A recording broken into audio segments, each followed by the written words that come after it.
우리 다 같이 자리에서 일어나셔서 우리 하나님 말씀을 받도록 하겠습니다.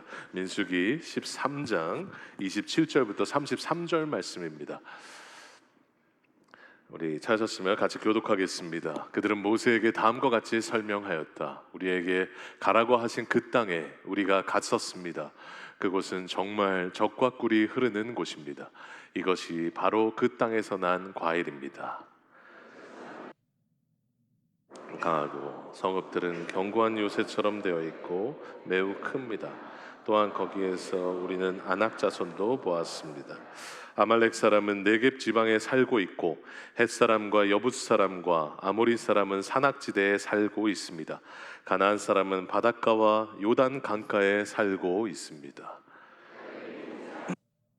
시키면서 격려하였다. 올라갑시다. 올라가서 그 땅을 점령합시다. 우리는 반드시 그 땅을 점령할 수 있습니다. 그러나 그와 함께 올라갔다 온 사람들은 말하였다. 우리는 도저히 그 백성에게로 저 올라가지 못합니다. 그 백성은 우리보다 더 강합니다. 그러면서 담잔 땅에 대하여 나쁜 소문을 퍼뜨렸다. 그 땅에 대하여 이렇게 말하였다. 우리가 탐지하려고 두루 다녀본 그 땅은 그곳에 사는 사람들을 삼키는 땅이다. 또한 우리가 그 땅에서 본 백성은 키가 장대 같은 사람들이다. 다 같이 읽겠습니다. 거기에서 우리는 또 네피림 자손을 보았다. 아낙 자손은 네피림의 한 분파다. 우리는 스스로가 보기에도 메뚜기 같았지만 그들의 눈에도 그렇게 보였을 것이다. 자, 아멘. 자리에 앉겠습니다. 오늘 가스펠 프로젝트 세 번째 그리고 민수기 첫 번째입니다. 나의 크기보다 하나님의 크심이 중요하다라는 제목으로 잠깐 말씀을 나누도록 하겠습니다. 저희가 요즘은 많이 안 하는데 결혼을 하기 전에 예전에 약혼이라는 것을 했습니다. 사실 결혼식 그냥 날짜가 되면 그냥 결혼하면 되는데 왜 약혼이라는 것을 했을까요? 결혼이라는 것은 반드시 이루어질 것이고 그 이전에 미리 그 결혼에 대한 기쁨을 같이 누리는 것이죠. 그래서 결혼만 해도 되지만 약혼이라는 것을 통해서 나중에 이루어질 결혼을 미리 같이 기뻐하는 것, 이것이 약혼입니다. 하나님께서도 마찬가지죠. 하나님께서도 그냥 우리에게 그냥 이렇게 됐다 통보하셔도 되는데 하나님께서 먼저 우리에게 약속을 주시는 이유가 뭡니까? 하나님은 이 상황 가운데 그 하나님이 계획하신 것이 일어나기 전에 미리 하나님께서 그 하실 것을 보면서 기쁨을 같이 누리기를 원하시는 거예요. 그냥 갑자기 그냥 이렇게 됐다야 이렇게 통보하고 나타나게 하시는 것이 아니라 미리 내 아들 딸과 같이 그 기쁨을 누리면서 같이 그 날이 오기까지 동행하면서 누리며 살기를 원하셔서 하나님께서는 우리에게 약속이라는 것을 주십니다. 오늘 사실 이 저희가 너무도 잘 아는 이 본문을 보면 이 본문의 핵심은 그 가나안 땅을 주시겠다라는 하나님의 약속으로부터 나와 있습니다. 하나님께서 그 약속을 주셨기 때문에 여러분 약혼을 하고 결혼식이 다가오듯이 가나안 땅을 주겠다는 약속을 주셨다면 하나님께서 그 가나안 땅을 반드시 주실 텐데 오늘 그것을 믿지 못하고 불신앙 가운데 흔들리고 있는 이스라엘 백성 전체의 모습을 보여주고 있습니다. 여러분 너무 잘 아시지만 이 본문은 12명의 정탐꾼을 가나안 땅으로 보냈죠. 이미 받은 땅이에요. 이미 주신 땅이에요. 그러니까 계속 말씀드리지만 가나안 땅은 내가 총칼로 싸워서 받는 땅이 아니에요. 이미 주신 땅이기 때문에 우리가 하나님께 순종하고 따라가기만 하면 내가 얻게 되는 땅입니다. 그런데 여러분 이 12명의 정탐꾼이 갔을 때 10명은 우리는 메뚜기다. 우리는 못한다. 여호수아와 갈렙은 다르게 얘기를 했죠. 그럼 저희 안에 참 질문이 있어요. 왜 똑같은 것을 봤는데 다르게 얘기를 했을까?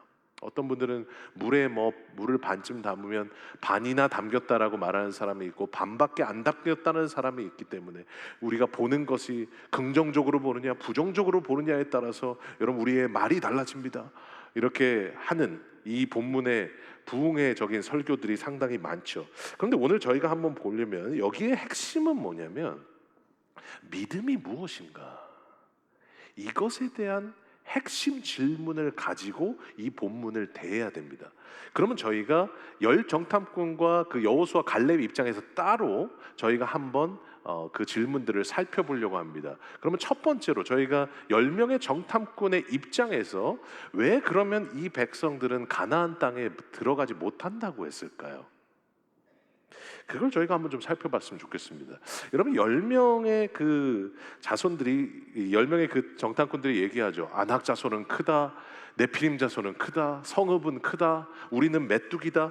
여러분 이거 잘 본 겁니까? 못 본 겁니까? 아주 잘 본 거예요.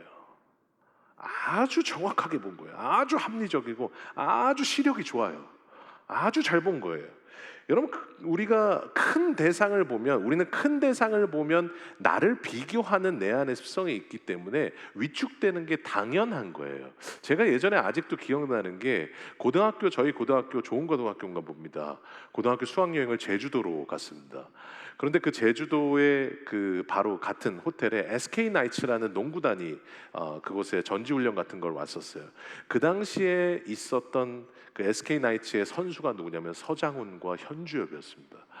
그 당시에 서장훈 씨를 제가 그 실물을 처음으로 영접하는 그 순간 정말 저는 처음 너무 깜짝 놀랐습니다. 오대산에서나 볼 수 있는 바위 같은 그런 얼굴과 정말 몸과 그것을 보는 순간 제가 너무 위축되더라고요. 그러니까 제가 너무 얼어 있으니까 서장훈 씨는 기억도 못하겠지만 저를 이렇게 머리를 쓰다듬으면서 갔어요. 저는 그 당시에 175였는데 머리를 쓰다듬으면서 갔어요. 여러분 큰 대상을 보면 우리가 위축되는 게 당연한 거죠. 메뚜기가 맞는 거죠. 여러분 메뚜기가 아니다 이걸 떠나서 메뚜기가 맞는 거예요. 그러면 이 고백들이 왜 나왔을까요? 이것을 보려면 오늘 이 10명의 정탐꾼의 고백을 봐야 됩니다. 31절에 보면 우리는 도저히 그 백성에게 올라가지 못합니다. 왜냐하면 그 백성은 우리보다 강합니다.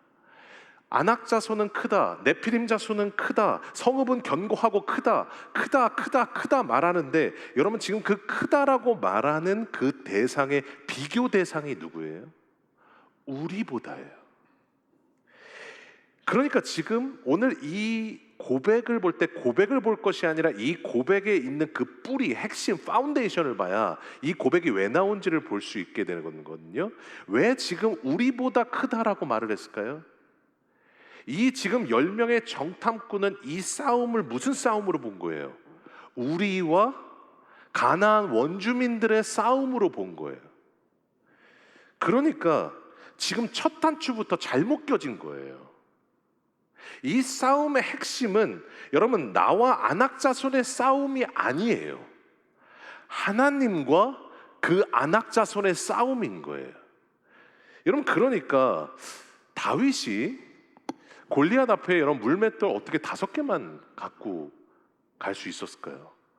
여러분 물맷돌을 많이 연습해서 여러분 이제는 물맷돌을 잘 던질 수 있기 때문이 아니라 40일 동안 골리앗이 이스라엘에 욕을 했기 때문에 도저히 못 듣겠어서 나간 것이 아니라 이제는 너무 익숙해져서 던지고 도망가고 게릴라전을 펴면서 이제는 내가 이길 수 있기 때문이 아니라 여러분 사무엘상 17장 47절에 보면 다윗이 그렇게 나갈 수 있었던 그 고백의 핵심이 뭐라고 말해요? 이 전쟁은 나에게 속한 것이 아니라 여호와께 속해 있다.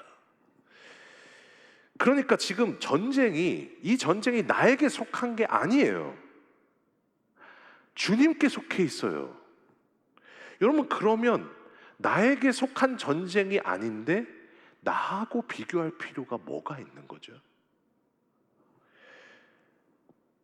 하나님께 속한 전쟁인데 내가 메뚜기든 내가 하루살이든 내가 소금쟁이든 여러분 내가 매미든 내가 보잘것없는 하루살이든 여러분 그게 뭐가 중요한 거죠?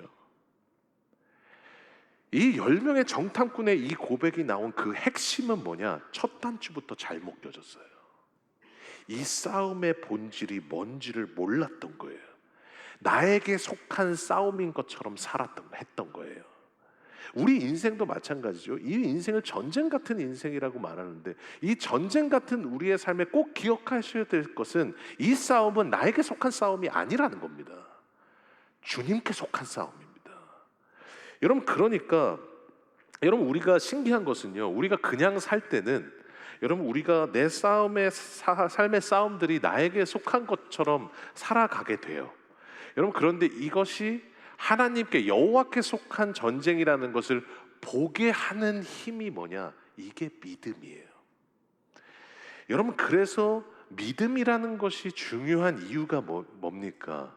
믿음은 세 가지 대상을 볼 수 있게 돼요. 첫 번째, 믿음이 있으면 보이지 않는 하나님을 볼 수 있고, 두 번째는 이 보이지 않는 하나님의 다스림을 보기 시작하고, 세 번째는 보이지 않았던 영적인 대상들을 보기 시작해요. 그러니까 믿음이 생기면 천국이 보여요. 믿음이 생기면 십자가의 그 은혜가 마음으로 다가와요. 영적인 실체들이 나에게 보이기 시작한다고요. 그러니까 여러분 이 믿음은 이 하나님과 하나님의 다스림과 영적인 실체들을 보게 하기 때문에 참 희한한 게 뭐냐면 믿음이 커지면 커질수록 우리 안에 나타나는 현상이 뭐냐? 우리 하나님이 커 보이세요. 그러니까 문제가 내 앞에 여전히 태산같이 있고 여러분 삶에 내가 너무도 부족해 보여도 중요한 것은 뭐예요? 믿음이 없으면요. 믿음이 없으면 내가 문제가 보이는 게 당연한 거예요. 왜냐하면 영적인 게 안 보이니까. 그런데 믿음이 있으면 그때 하나님이 보이기 시작해요. 그리고 믿음이 커지면 어떻게 되느냐? 문제는 그대로 있어요. 문제가 작아지는 게 아니에요. 믿음이 커지면 문제는 그대로 있지만 그 문제보다 훨씬 더 크신 하나님이 보이기 시작하는 거예요. 그게 믿음의 핵심이에요. 그러니까 오늘 10명이 이 고백한 그게 뭐예요? 우린 메뚜기다. 여러분 그런데 이사야 40장에 참 재밌는 고백이 하나 있어요. 이사야 40장 한번 읽어보겠습니다. 시작. 그는 궁창에 앉으시나니 땅에 사는 사람들은 메뚜기 같으니라. 그가 하늘을 차일같이 펴셨으며 거주할 천막같이 치셨다. 여러분 지금 하나님이 보시기에 지금 뭐라고 말해요? 모든 땅에 사는 사람들은 다 메뚜기다. 그러니까 지금 안악자손들이 얼마나 커봐야 얼마나 크겠습니까? 하나님 보시기에는 어떻다는 거예요? 메뚜기라는 거예요. 그러니까 지금 성경은 내가 메뚜기인 건 전혀 관심이 없어요. 내가 소금쟁이고 어떤 때는 구데기일 수도 있고 너무도 작은 개미일 수도 있고 너무 작은 존재예요. 그런데 중요한 것은 내가 얼마나 크냐, 문제가 얼마나 크냐는 전혀 중요하지 않아요. 우리 하나님이 얼마나 크시냐가 중요한 거예요. 그것을 보게 하는 것이 믿음이에요. 그러니까 오늘 이 지금 갈렙이 얘기하는 건 뭡니까? 갈렙이 14장에 이렇게 고백을 해요. 여호와께서 우리를 기뻐하시면 우리를 그 땅으로 인도하여 들이시고 그 땅을 우리에게 주시리라. 오늘 지금 그 땅을 인도하여 들이시는 조건이 뭐예요? 여호와께서 우리를 기뻐하시면. 무슨 말이에요? 이 싸움은 나에게 속한 싸움도 아니고 총칼로 점령해서 싸우는 싸움이 아니라 이 싸움은 하나님께 속한 싸움이라는 거예요. 하나님이 점령하게 하시는 것이고 하나님이 갖게 하시는 것이고 하나님이 하게 하시는 것이라는 거예요. 그러니까 메뚜기라는 걸 똑같이 받고 내가 키가 작다라는 걸 똑같이 받지만 오늘 여호수아와 갈렙은 뭐라고 얘기하는 거예요? 하나님께 속한 전쟁이기에 하나님이 우리를 기뻐하시면 들어가게 하실 것이다. 여러분 이 고백이 우리의 고백이 되었으면 좋겠습니다. 안 보이니까 문제만 봐요. 그런데 하나님이 보이면, 하나님이 커 보이기 시작하면 여러분 우리는 그 문제에 집중됐던 시력으로 사는 것이 아니라 하나님을 보는 믿음으로 살게 될 줄 믿습니다. 그것이 오늘 이 10명의 정탐꾼을 통해서 주시는 문제의 핵심이죠. 그럼 두 번째로 저희가 이제는 여호수아와 갈렙으로 한번 가보겠습니다. 그럼 여호수아 갈렙은 저희가 질문이 있죠. 어떻게 이런 믿음의 고백을 하게 됐을까요? 저희가 이 고백을 알려면 이 고백이 어떻게 나왔는지에 대한 핵심을 봐야 돼요. 그러려면 뭐냐면 결국은 이 믿음이라는 것이 무엇인가에 대한 그 질문에 대한 답이 여기에 있어요. 그리고 우리가 믿음이 크다라고 얘기를 하잖아요. 그런데 여러분 그 믿음이 크다라는 건 무엇인가라는 것이 오늘 여호수아와 갈렙의 고백을 통해서 우리가 알 수 있습니다. 여러분 우리가 믿음이라는 것을 보면 히브리어에 가장 많이 나오는 단어 중에 하나가 뭐냐면 에문입니다. 이 에문이라는 단어가 뭐냐면 어떤 진리나 사람에 대한 확신을 얘기해요. 그러니까 저 사람 참 믿음이 좋아, 참 믿음이 커라고 말하면 어떤 대상에 대한 확신이 클 때 우리는 믿음이 좋다라고 얘기하는 걸 수도 있어요. 여러분 그런데 그러면 믿음이 강하다라는 건 무슨 의미일까요? 여러분 내 안에 강한 믿음을 갖게 되는 걸까요? 그래서 나는 강한 믿음의 사람이 되는 걸까요? 여러분 내부적으로는 내가 강한 믿음을 갖게 되는 겁니까? 아니면 강한 대상을 봄으로써 내가 강해지는 겁니까? 아침부터 지금 또 어려운 질문을 하나 드렸는데 이걸 조금 더 쉽게 설명할 거면 제가 조금 더 한번 쉽게 설명을 해볼게요. 여러분 어느 방송에 보니까 이런 말을 해요. 아들을 키우는 엄마가 있고 딸을 키우는 엄마가 있죠. 근데 참 안타까운 게 통계적으로요. 아들을 키우는 엄마의 수명이 더 짧아요. 아마도 좀 더 고생을 해서 그런 것 같아요.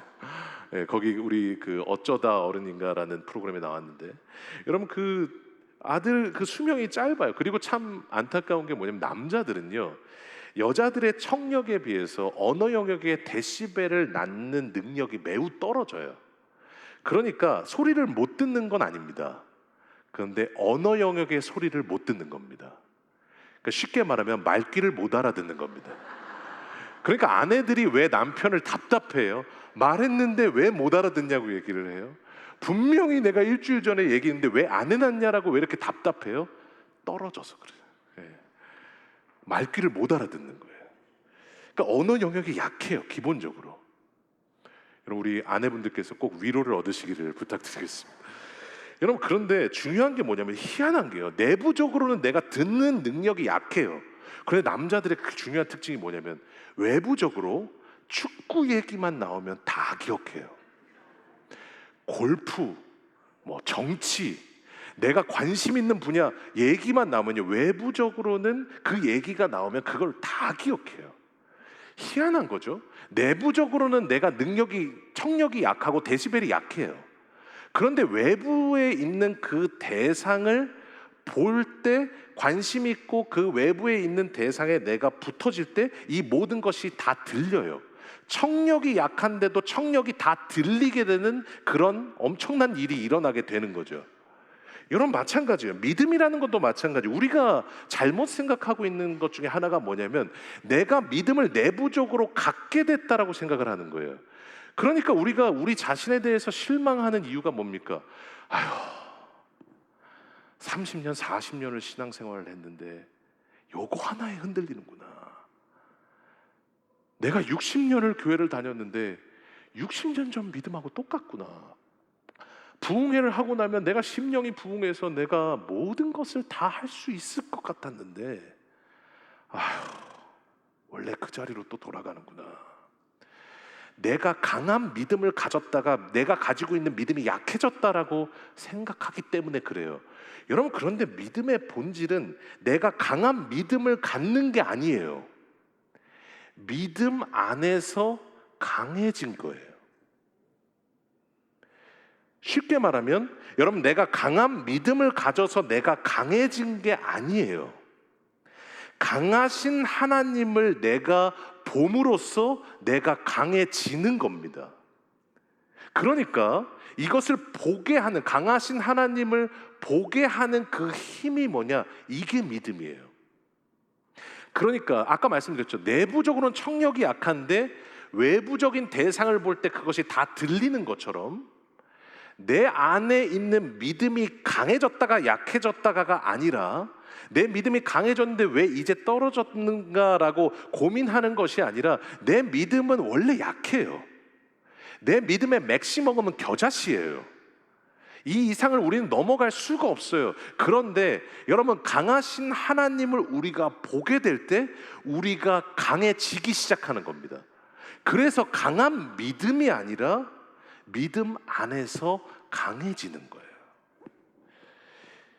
여러분, 그러니까 이걸 수량으로 생각하니까 데시벨처럼 이 정도 높아졌다가 또 떨어졌다가, 데시벨처럼 높아졌다가 또 떨어졌다가, 여기에 실망하고 낭망을 하게 돼요. 이것에 대해서 말씀하셨던, 제가 보기에 이것에 대해서 말씀하셨던 장면이 뭐냐면, 예수님께서 변화산에서 내려오셨을 때 어떤 일이 일어났습니까? 마가복음 9장에 보면 여러분, 이 귀신 들린 아들을 아버지가 데리고 왔어요. 그러니까 아버지가 얘기해요. 할 수 있거든 한번 고쳐보십시오. 왜냐하면 제자들이 그 전에 못 고쳤어요. 그러니까 의심이 되는 거예요. 그러니까 의심의 눈초리로 할 수 있거든 한번 고쳐보십시오. 그러니까 23절에 예수님께서 뭐라고 말씀하세요? 할 수 있냐고. 할 수 있으면 이게 무슨 말이냐. 이게 바른 해석이에요. 우리 23절 개역개정의 영어 성경 보면 할 수 있거든이 무슨 말이냐, 믿는 자에게 능치 못함이 없느니라, 이것을 우리가 막 강하게 외우는데, 할 수 있으면, 거기에 영어 성경에 보면 if you can 이라고 나와요. 할 수 있으면이라고? 믿는 자에게는 모든 일이 가능하다. 그러시면서 24절에 예수님께서 말씀하시는 게 뭐예요? 곧 그 아이의 아버지가 소리질러 이르되 내가 믿나이다, 나의 믿음 없는 것을 도와주소서. 이 고백이 저만 이상한지 모르겠습니다. 여러분, 조금 이상하지 않으세요? 논리적으로 보면 내가 믿나이다, 나의 믿음 없음을 도와주소서가 아니라, 주님 내가 이제 믿나이다, 주님 나의 큰 믿음을 보소서. 주님 내가 이제 믿나이다, 주님 내게 믿음을 보시고 내 아들을 고쳐주소서. 이렇게 얘기하는 게 자연스러운 전개잖아요. 그런데 지금 뭐라고 말해요? 내가 믿나이다, 믿는다고 말하고 지금 믿으면 확신 꽉 찬 거 아닙니까? 그런데 내 믿음 없음을 도와주소서. 이 말은 무슨 말이에요? 내가 믿음이 없는 건 확실한 거예요. 지금 확신이 없어요. 여러분, 신뢰가 없어요. 내가 지금, 내 믿음은 없어요. 강한 믿음을 가진 게 아니라 내 믿음은 항상 왔다 갔다 하고, 여러분 겨자씨가 지금 맥시멈이기 때문에 우리의 믿음은 항상 부족해요. 그런데 여러분, 지금 내가 믿나이다의 그 대상이 누구세요? 위대하신 우리 주님, 강하신 우리 주님,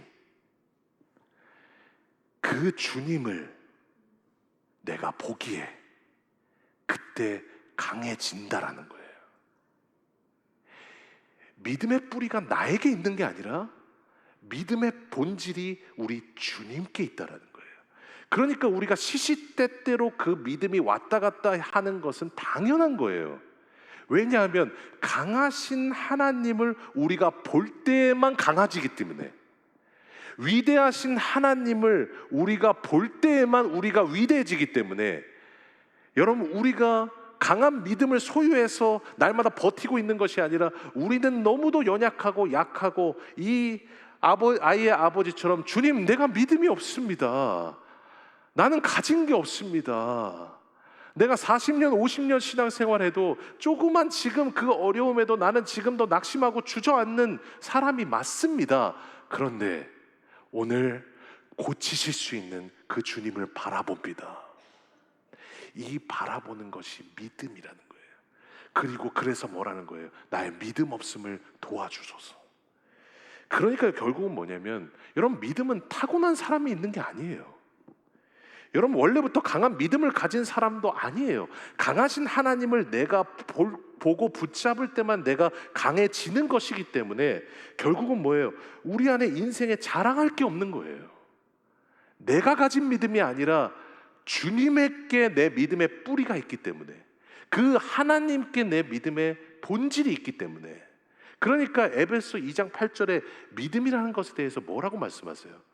너희는 그 은혜에 의하여 그 믿음으로 말미암아 구원을 받았으니 이것은 너희에게서 난 것이 아니요 하나님의 선물이라.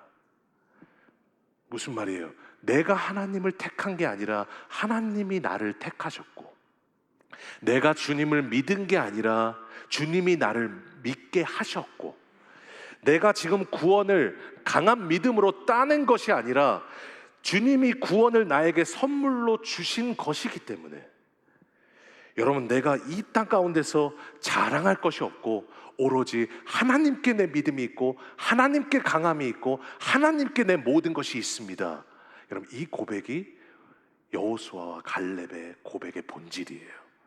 그러니까 에베소 2장 9절에 뭐라고 말씀하세요? 이 모든 것은 행위에서 난 것이 아니니 누구든지 자랑하지 못하게 하려 함이라.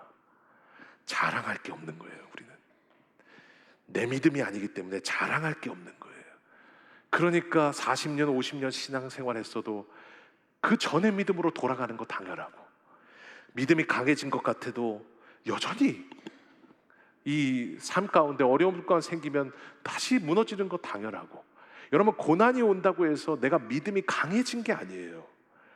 고난이 오는 그 순간에 여러분, 내가 하나님을 더 바라보게 된 거예요. 그래서 강해지기 시작한 거예요. 그게 강한 믿음이에요.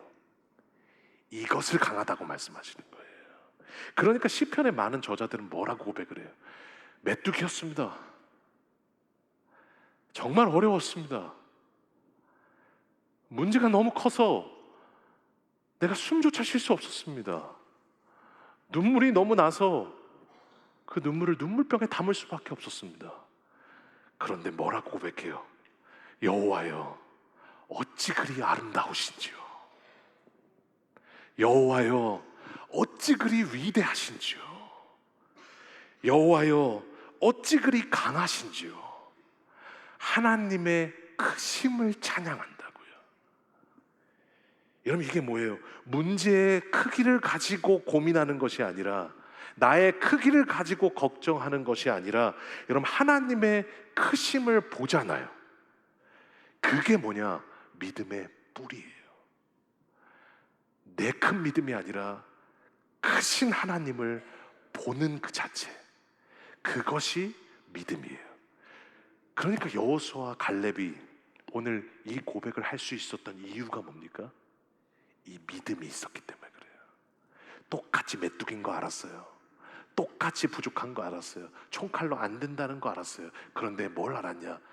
하나님이 너무도 크심을 보기에, 하나님이 너무도 강하심을 믿기에, 그 하나님이 너무도 위대하심을 우리가 인정하기에 뭐라고 말하는 거예요? 이 싸움은 나에게 속한 싸움이 아니고 전쟁은 여호와께 속해 있다.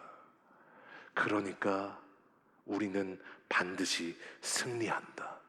그래서 오늘 14장 9절에 뭐라고 말해요? 마지막으로 같이 한번 읽어보도록 하겠습니다. 시작.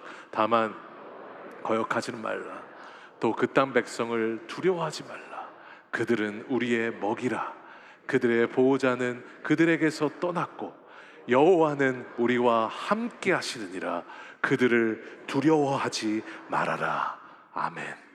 이것이 우리의 믿음의 본질인 줄로 믿습니다. 여호와께서 함께 하고 계시고, 그 하나님이 강하시기에 그 하나님을 보기만 해도 우리도 같이 강해짐을 믿는 것, 그리고 그 하나님이 너무도 크시기에 나는 메뚜기라 할지라도 그 하나님을 보기만 해도 나도 그 하나님과 같이 커질 것이며 하나님께서 그 전쟁 가운데 이기게 하실 것이라는 것을 믿는 것, 그것이 지금 하루에 갈짓자로 흔들리고 수없이 마음이 변하고 수없이 생각이 혼란하며 수없이 믿음이 옛날로 돌아가는 우리들이 붙잡아야 될, 여러분, 하나님이 주신 믿음인 줄로 믿습니다. 여러분, 오늘 그것을 믿으시면서 다시 한번 오늘 여호수아와 갈렙의 믿음으로, 여러분, 문제보다 크신 하나님, 그 하나님을 믿음으로 보심으로써 여러분 다시 한번 믿음의 뿌리를 하나님께 두고 오늘도 승리하시는 우리 귀한 성도님들 되시기를 주님의 이름으로 간절히 소원합니다. 오늘 다시 한번 이 말씀 기억하시면서 하나님 앞에 다 같이 일어나셔서 하나님 앞에 찬양하겠습니다. 믿음은 하나님 어찌하여 그 우리 여호와께서 아름다우신지요, 여호와여 어찌 그리 위대하신지요. 여러분, 문제보다 훨씬 크신 그 하나님을 내가 보는 것입니다. 오늘 다시 한번 그 믿음의 마음으로 하나님 앞에 찬양하며 나아가겠습니다. 위대하신 우리 하나님,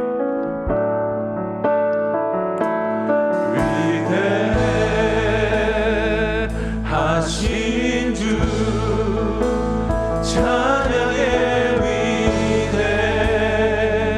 위대하신 주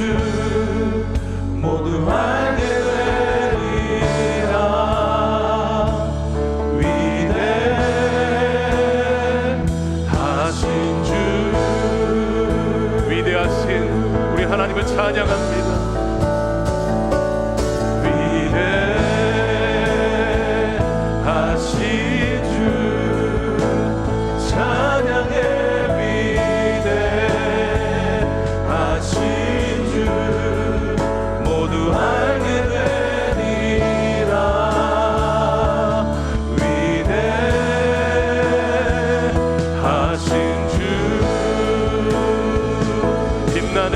왕을 찬양합니다. 빛나는 왕의 왕, 영광의 우리 하나님, 영광의 주님, 온 땅 기뻐하라, 온 땅 기뻐하라. 광채의 옷 입고, 광채의 옷, 우리 하나님의 크심을 보기를 원합니다. 어두운 물리쳐 저 원수는 떠내, 저 원수는 떠내. 위대하신 우리 하나님, 위대하신 주 찬양의 위대하신 주 모두 알게 되리라. 위대하신 주, 우리 위대하신 우리 하나님을 보기를 원합니다. 여호와여 어찌 그리 위대하신지요. 위대하신 주 찬양의 위대하신 주 모두 알게 되리라.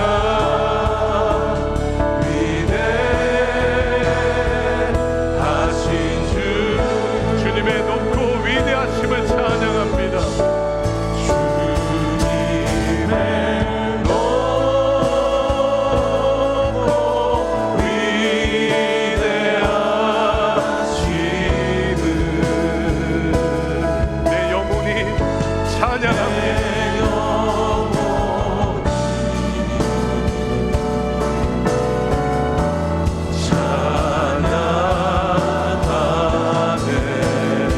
주님의 높고 위대하심을, 주님의 높고 위대하심을 내 영혼이 찬양. 위대하신 하나님을 보는 것이 믿음입니다. 주님의 높고 위대하심을, 높고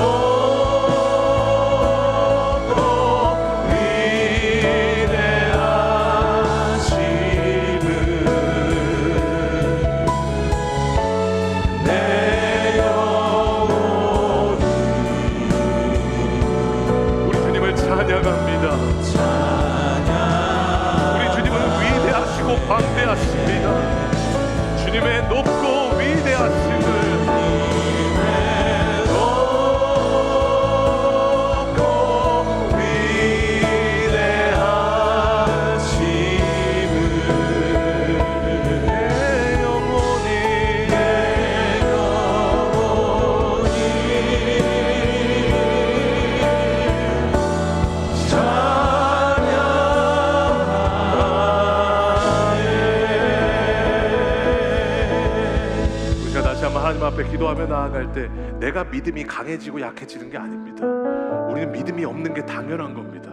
그렇기에 강하신 하나님을 우리가 보기만 해도 우리는 그때 강해지기 시작하는 것이며, 위대하시고 크신 하나님을 보기만 해도 문제에 억눌렸던 내가 이제는 문제보다 크신 하나님을 보며 그 문제를 정복할 수 있는 힘을 갖게 되는 겁니다. 오늘도 다시 한번 하나님, 내 믿음이 아니라, 내 믿음이 강해지는 것이 아니라 모든 믿음의 본질과 강함은 하나님께 있음을 믿사오니 오늘도 위대하신 하나님을 시편의 저자처럼 다시 한번 보고 붙잡게 하여 주셔서 그 믿음을 가지고 날마다 내 연약하고 쓰러지는 날마다의 변화는 내 감정과 믿음의 중심을 두지 아니하고 주님, 나의 믿음의 없음을 도와주소서. 믿음이 없습니다.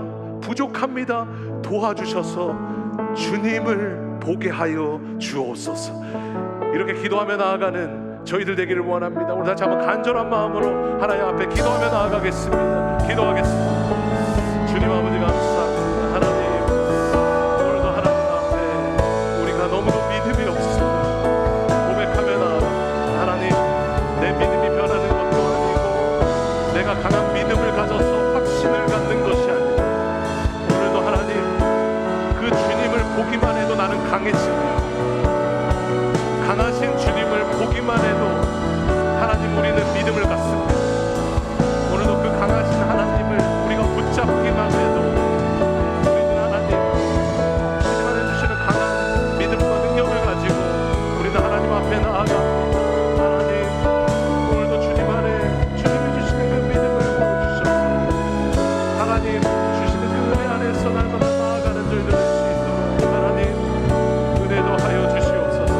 그들의 보호자는 그들에게서 떠났고 여호와는 우리와 함께 하시느니라.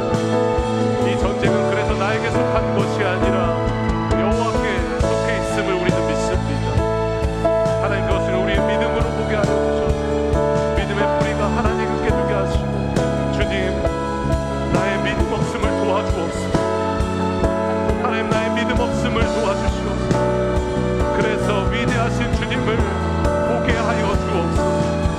하나님, 오늘도 그 믿음으로 나아가 믿음의 뿌리를 두고 하나님의 시편의 저자들처럼 하나님, 여호와여 어찌 그리 위대하신지요.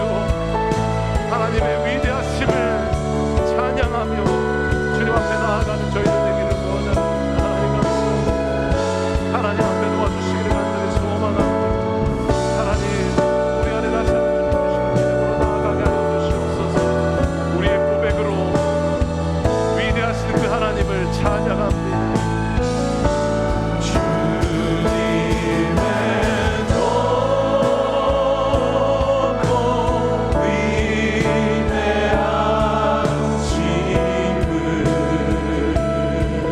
내 영혼이 찬양합니다.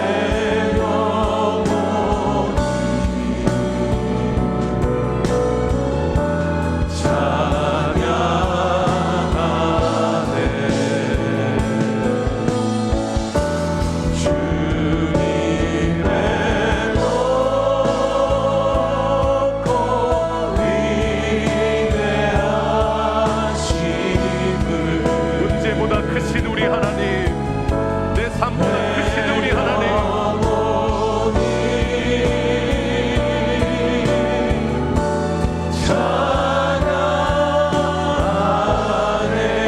주님의 높고 위대하심을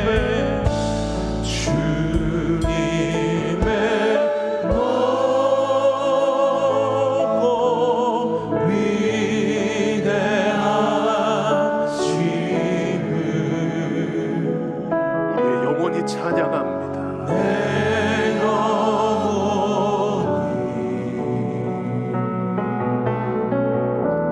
찬양하네.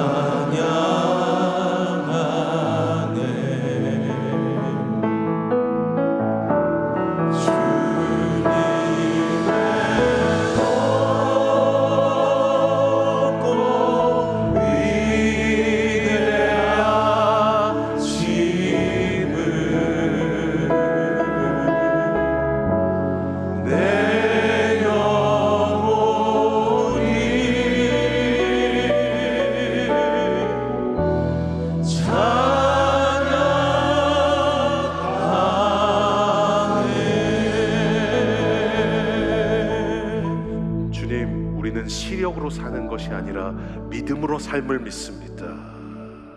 오늘도 하나님, 문제보다 크신 하나님, 그 위대하심을 하신 하나님을 바라보기만 해도 우리는 커짐을 믿고 그것이 우리의 믿음의 크기임을 믿사오니 하나님, 오늘도 나에게 소망을 두고 하나님, 내가 이 정도면 그래도 이겨낼 수 있지 않을까? 나에게 조금이라도 가능성을 두었다면 나라는 가능성을 완전히 포기하게 하여 주시고 하나님께 나의 모든 가능성을 두게 하여 주셔서 믿음의 뿌리를 온전히 하나님께 받고 위대하신 하나님이 보이는 만큼, 하나님 오늘도 전쟁 같은 이 삶이 나에게 속한 것이 아니라 하나님께 속해 있음을 고백하며 삶의 모든 순간마다 승리하는 저희들 되게 하여 주시옵소서.